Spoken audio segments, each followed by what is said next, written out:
This is what Cookie does whenever I stop for a rest. She destroys some kind of tree or shrub. So I'm out mountain biking today, and a thought occurred to me to share my story. In addition to watching a lot of Ray Comfort videos from livingwaters.com, I also got a little book. I forget the name of it now, but I'll put it in the description below in case you want to read it. And it gives you tips on how to evangelize. And one of the things that it talks about is telling your own story about how God became real to you, or how Jesus pulled you out of the brink of falling into hellfire. However you want to put it. So I'll tell you a little story about how I came to realize that God was real and cared about me. So my father was a Christian, and when I guess I was probably about 9, and he asked me what I wanted to be when I grew up, and I told him I wanted to be the smartest person in the world. And he kind of looked at me and he says, that's going to be hard to have all knowledge. And I said, well, I would like to know everything there is to know about animals and plants and nature and how it all works. And he said, if you want to know everything about animals and nature, first you have to learn everything there is to know about the Creator, and you do that by reading the Bible. And he handed me an Oral Roberts Bible. And so I read it, cover to cover. And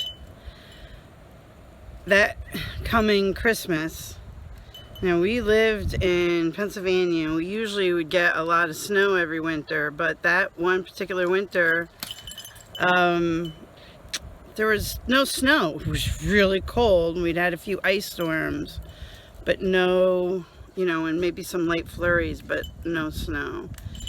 And here it was, Christmas Eve, and there was no snow on the ground.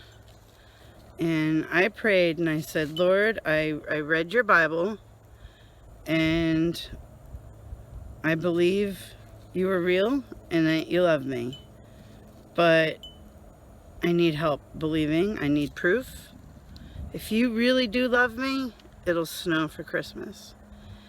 And I woke up that next morning to a couple feet of snow on the ground. It snowed overnight. And to me, that was a miracle. As far as I know, there was no snow on the forecast. Nobody had talked about it. But I prayed, and God gave me that snowstorm. And the second time in my life,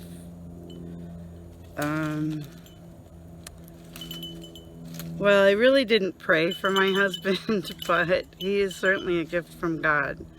And every time I look at him, I go, if he's imperfect and he can love me with a self-sacrificing, pure love, and he's imperfect, and I'm imperfect, of course, it's a reminder of how God can really love you, regardless of your faults. Because my husband knows all my many faults and loves me anyway. So God can love me too, and you. And then the third thing in my life that he did for me was bringing me my puppy dog. But that's a story for another video, I think. But one time when my husband was in the hospital and we didn't think he was going to make it, I sat there screaming up at God that I said, your word promises that you won't put us through anything we can't deal with. And I can't deal with this, so you need to fix it. And as soon as I got done praying, the doctor came out of the room and said, oh, we made a mistake. There's nothing wrong with him. He's like, it was like a miracle. And it was. It wasn't like a miracle. It was a miracle. And I thank God. I thank God for that. I adore my husband. I know I talk about my dog all the time, but I adore my husband. I really do. Shh, don't tell him, it's a secret. Okay. But God is real, and He loves you. And sometimes He answers prayers yes, and sometimes He answers prayers no, and sometimes He answers and says, wait.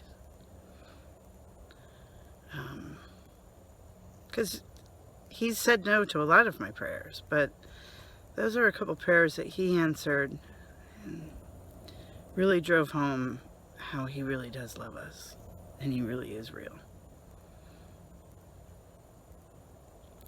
So that's my story, and I hope it encourages you, and I would love to hear about some of your stories, so feel free to share them in the comments. You never know who you might encourage. Have a good day. Be blessed. Go play with your dog. Thank God.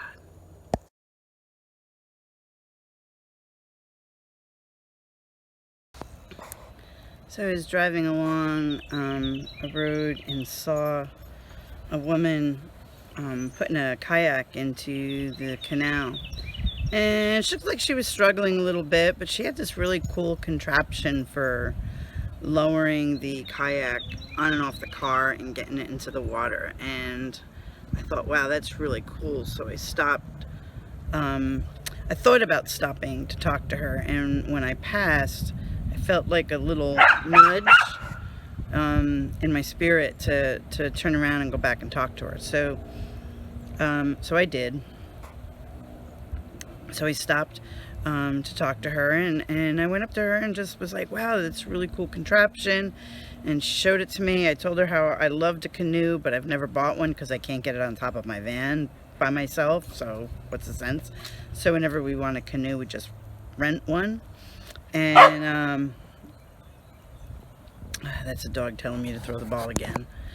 And so she showed me how it all works, and she told me a little bit about her story, and I said something about, you know, my dog, and I said I thank God for my dog, and I said, and literally like every day I thank God for my dog. And she said, oh, I don't believe in God. And I said, you don't? And she said, no. And I go, but you love nature and everything. How do you think all this stuff got here? You know, it just didn't pop up on its own. And she says, well, I like the idea of God, but I've never felt anything. There's never been an experience. And I just feel like God just doesn't exist. How everything got here, I don't know. And so I shared my story with her about God answering my prayer for the snow for Christmas. And I told her a little bit about the story about how, you know, He led me to find Cookie. And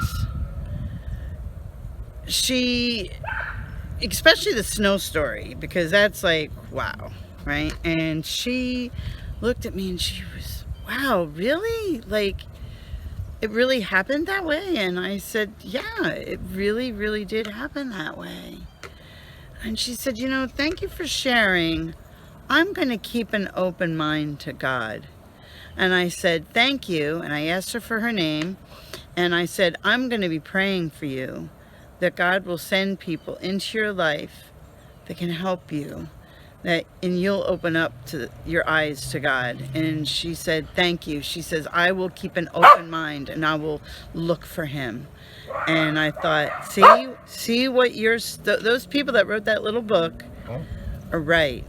See what your story can do. Just share your story about how God became real to you. You never know.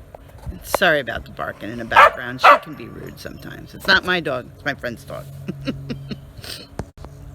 Oh, and if I didn't already say it in this video, have a good day. Be blessed. Go play with your dog. And thank God.